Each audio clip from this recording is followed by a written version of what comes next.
You're listening to The Morning Drive with Chris Beckham on Valdosta's News Talk Leader. News Talk 105.9, WVGA.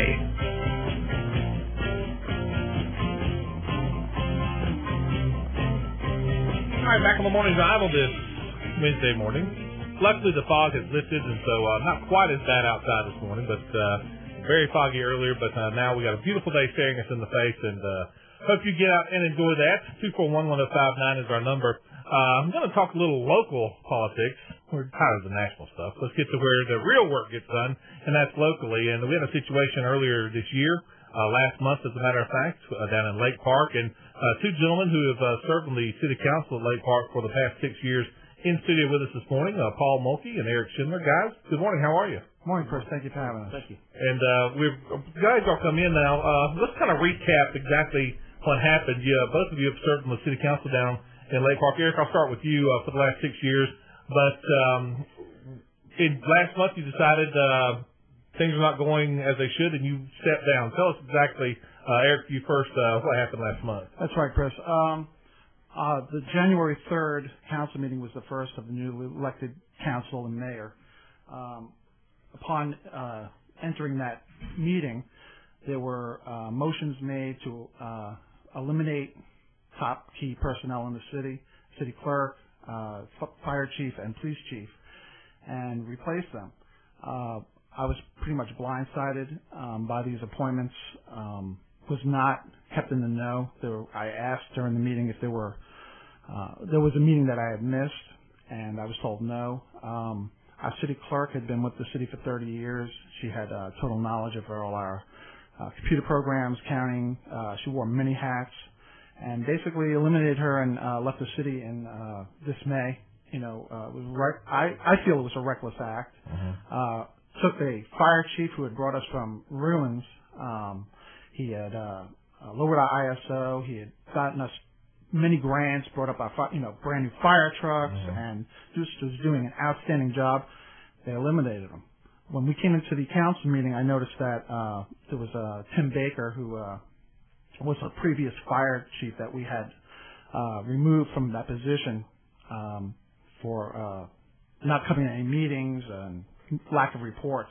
He was in the council chambers wearing Lake Park police uniform.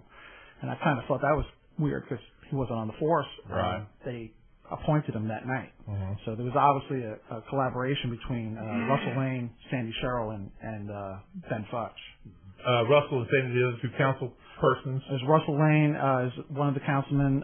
Sandy Sherrill is a councilwoman. Uh-huh. And Ben Futch is the mayor. The new mayor who was elected last year. Gotcha. And now, so Paul, the same thing. So you guys felt like, well, obviously we're not being included in this discussion, and after 6 years, you thought the best move was to resign. Yes, sir. Gotcha. Yes, that's the best move. And that had to be a difficult decision for you to reach. Very, very difficult. Yeah. Very difficult. The people we're talking about who were removed from office, so City Clerk Ann Peterson, who had been there close to 30 years, Fire Chief David Brown, and Police Chief Burt Rutland. And, looking at this from the outside, which I am because I'm not down there, first of all, the city of Lake Park, a little bit less than 1,000 people. Am I in the ballpark there? Yeah, about 650, maybe 700. Gotcha. Even let's say that you have the people, and I'm certainly not saying that this is true because it sounds like it wasn't, but let's say you have the people who were serving, police chief, fire chief, city clerk, whatever, who are doing a poor job. Okay, we need to look at removing them, but you discuss that with everybody and then make a motion or whatever, but it sounds like it was kind of done just all of a sudden. Like, Paul, did it totally catch you off guard like Eric? No, I had prior knowledge. Gotcha. As a matter of fact, the night before. Mm-hmm. But that's still pretty late. That's coming pretty late. I had prior knowledge. But you've not been involved in any meetings or that or anything like that? Or had it been discussed before? It had been discussed, okay. Yes. Gotcha. The day before. Okay. Wrestled with it all night. The night before the meeting. Mm-hmm. All day at work. Couldn't figure out what to do. Mm-hmm. I knew it was wrong. Mm-hmm. To do a human being this way. Mm-hmm. Just to totally dismiss her, Miss Peterson. Mm-hmm. I called Mr. Futch up, told him I couldn't go along with him on dismissing Ms. Peterson this way, in this fashion. Just couldn't do it. It was immoral, unethical, and I had to stand with my convictions. And what was his response to that? He said, that's fine, you can vote with us, you can vote against us, not vote at all. Right. And I voted against them, as Mr. Schindler did. We both voted against them on the removal of Ms. Peterson, Chief Rutland, and Chief Brown. But there are four city council persons, and then the mayor, excuse me, and I guess the mayor does he always vote, or does he breaks the tie? He breaks the tie. So they had 3-2, they had votes, and he knew that, obviously. Evidently. Yeah. If I can interject, though, I was asked, basically told by Ben Futch before he was sworn in, this is back in December, late December, he basically told me, face to face, you better be on my team or you're off my team. And then he approached me outside. There were some newspaper articles that were coming out. People were being very vocal. And this was outside of City Hall before our work session. We did a work session in January. And he basically screamed in my face, a couple of profanities. Did this in front of Police Chief Tim Baker. I know you were behind this, and you better get on with my team. And he kept saying, get on my team. And during council meeting, he said, my business, that kind of thing. If we can get back to Ann Peterson, you asked about qualifications, brought that up. Ann Peterson was voted the 26th top city clerk in the state of Georgia.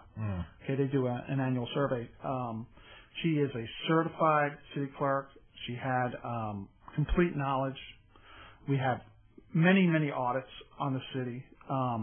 There were accusations of financial indiscretions brought against all three. Okay. An audit, an internal control audit was brought in by the mayor, but there was no bidding process. They just laid a paper in front of us and said, this is the company that's going to be coming in to do this audit. We still haven't gotten any results from that audit. But you eliminate somebody with some kind of suspicion, and I got to tell you, this financial discretion was in the positive. It wasn't money missing. It was money that Ben Futch had said was found. But he doesn't have any access to the computer accounting software because he doesn't know how to use it because they eliminated that city clerk. What they should have done, perhaps, is keep the city clerk, have done an audit, and then question her, about what was going on. Sure. It wasn't done that way. And just to let us know, we want to make sure we want to be fair on this. We want to have you guys on to hear kind of what your thoughts on this was. We will certainly invite Ben Futch to be on the show to hear his side of things and find out what the reasons for this were. And also, the city services in Lake Park are still going on. They're simply, I guess they can have a meeting, but there's no quorum there, so they can't really have any action there. And now there's been the talk of filling your two spots with a special election. What's the latest? Do you have any idea on the latest? Yes. Matter of fact, the city of Lake Park had filed a declaratory judgment. They filed a complaint with the Superior Court of Lowndes County for February 29th, 9:30 a.m. in courtroom 5D. They're basically asking for a special election on April 3rd, which barely gives anybody a chance to qualify or to get their platform out. I feel that this is being rushed by the present council and mayor because they have some people lined up that they would like to fill those slots, but it's not giving the citizens of Lake Park the opportunity to really get to know candidates who want to serve. So I think that people need to come down to this declaratory judgment and speak their mind. It's on the 29th of February at 9:30 a.m., and that's in the courtroom 5D of the Lowndes County Superior Court. 1 week from today at 9:30 at Lowndes County Courthouse. And now let me ask you, Paul, ask you this. What's been the response? I'm sure, obviously, you live in Lake Park. The citizens there that you've served for 6 years, what have they said about this? Have you heard from both pro and con, or what's been the general response you've gotten? I've heard a lot of good response. Proud of what we've done. Proud of what I've done. Standing up for my beliefs, my convictions. Standing up to the recklessness of the remainder of the mayor and council that's left. Just a lot of good positive feedback. Yeah. And it's, it is a small community, so I know that there's it's not like, you run into people every day, I'm sure, who are your constituents. Have you had any of the conversations with the mayor or the other two council persons? Never. Okay. Not since the February meeting. Gotcha. And by the way, there was you got a standing applause, or a round of applause, I think, whenever you did step down. And yes, sir. I know that had to be a tough thing to do. Like I said, because obviously you're not doing it for the money. I'm sure there's a small monthly stipend, and when I say small, let me underline that. You're doing it because you want to serve your community, and pledging to do that is it takes your time and your effort to do that. So stepping down, I know, is a big decision to make. Are they still meeting? By the way, let me ask: are they still having meetings? Although they can't vote on anything. They had I guess I don't even know if one's come up since the February 3rd meeting. The only thing that I know is I live pretty close to City Hall. I drive by there. I see Ben Futch. I see his wife's car there. She's in there every day with him. Seen her behind the clerk's desk, which is kind of unnerving. Have they replaced the city clerk, by the way? With the interim clerk. With interim clerk. Okay. I understand there's a clerk in training, and I don't know how they got her down there if they don't have a quorum to vote her in. Right. I know there was an ad put in the paper, but they do not have a quorum, so I don't know exactly how they legally got somebody in there. Yeah. But I want to say that if you want to see any of the meetings, the council meetings, they are on YouTube. Just put in Lake Park City Council meetings, and you can actually see the January 3rd meeting and the February 7th meeting. That's a good idea. People can make your own decisions. That's because I think a lot of people, when they hear this, except for the folks who live there in city council, and like most places, I'm sure you don't get huge turnout for your city council meetings. That's kind of par for the course. Been pretty huge lately. Well, I was going to say until lately, I'm sure, but for the most people, they hear what goes on, but I'm sure those YouTube videos have been viewed by a lot of people since they're up there. So if you do have a call, Eric and Paul have been generous enough to if you have any questions for them. 241-1059 and give us a call. Hello, caller. Good morning. Welcome to the show. Good morning. How you gentlemen doing today? Good. I might have missed it if I just got in on it, but I'm kind of curious. Both you seem well versed on the politics. Why didn't they go ahead and stick it out so at least they could be down in there? And I know that they wouldn't be, they'd be outvoted each time. At least they know what was going on, because what it sounds like now is they've left, Butch is going to put in his handpicked people, and they're just going to run any which way they want. Whereas if they had stayed there, they might have had at least an inside look and could have told the public what was going on. I'll get the answer off the phone. Thanks a lot. I think it's a fair question. Guys, you want to jump on that? I'll take that. Okay. You're right. And every time that we would vote, it would be a tiebreaker, and it would go towards whatever Ben Futch wanted. And to get the word out, looking down the road at what we were facing, every time that we would vote and get overruled, right, so to speak, looks like a long, frustrating road. And to get the word out, what better way than to do what we did? We resigned. We did it on a moral and ethical issue. Right. Okay. We needed to get the word out, and this is the way we did it. We hated to do this. This is the hardest thing that me and Paul probably have ever done. We dedicated our time and the last 6 years to serve the people of Lake Park, and in a sense, I think we are serving them. We're getting the message out. The message is now loud and clear. And I don't know about Paul, but I hope to come back and serve. I hope to undo the mess that has been created. Yeah. I mean, because in essence, this is your form of protest. Absolutely. Yeah. Again, Paul Mulkey and Eric Schindler, former Lake Park City Councilman who resigned back in the February meeting, I guess it was. And so, again, there's no quorum now, so there's no voting that can be taken on by the current council, which is Council Members Sandy Sherrill, Russell Lane, and Mayor Ben Futch. 241-1059 is our number. Hey, caller, good morning. Good morning, Chris Beckham. It's Travis. Hey, Travis. Well, I went through the same thing in the town I was mayor in, and I'm the mayor who came in and had to clean up the mess after our council resigned. And then, you know, we didn't have a mayor. We only had 2 city councilmen. And I know exactly what they're going through because, you know, we had to come in there and straighten out everything that they screwed up. And, I mean, I think they done the right thing. I mean, sometimes you got to resign and protest, but people don't need to hold it against them because they done it. And I tell you what, it made, you know, state headlines. I mean, so they done the right thing. Just to get some attention on it. Exactly, to get the attention that was needed in order to understand the problems that are happening. Now, let me tell you something. When you got somebody coming in trying to ramrod something down somebody's throat, and it is a democracy and a republic, but at the same time, you're talking about people's lives when you want to go off and fire somebody. And that's exactly what happened in the town I was in. That, you know, they come in there and they wanted to fire the city clerk and they wanted to fire the police chief. Well, they got everything they wanted done, but then they left the city without anybody. Right. And, I mean, it's true. They cannot hold a forum. They can't hold a forum. They can't hold anything. And the good thing about it is they can't pass no new ordinances or hire anybody or fire anybody during this process. That's a good point to make, yeah. That is. And so they did stop that from happening.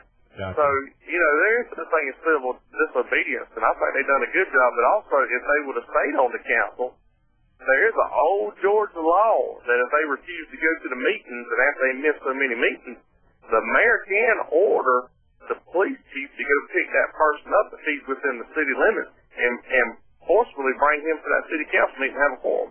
That's interesting. I didn't realize that. And yeah, I learned that out there in that school there in Athens. Yeah. So, well, training does a lot of good, doesn't it? and if I might interject, caller, you're right. The training is very important, and no one on the council, well, except Russell Lane, who had served on council previously, has been to council school or mayoral school. And to do what they did on, you know, the first 5 minutes of the first council meeting is you know, total micromanaging. And I want to also say that I like your David Thoreau Mahatma Gandhi quote on the civil disobedience. But, I mean, you know, a lot of people don't know about small town. It don't matter how many people you got in a small town. If you got 600 or you got 6,000, it all goes back to the simple thing. You're there to represent the people. And, you know, not everybody's going to agree on the same thing. You're always going to have them 2, 3. Every now and then you'll have a 4-0 vote.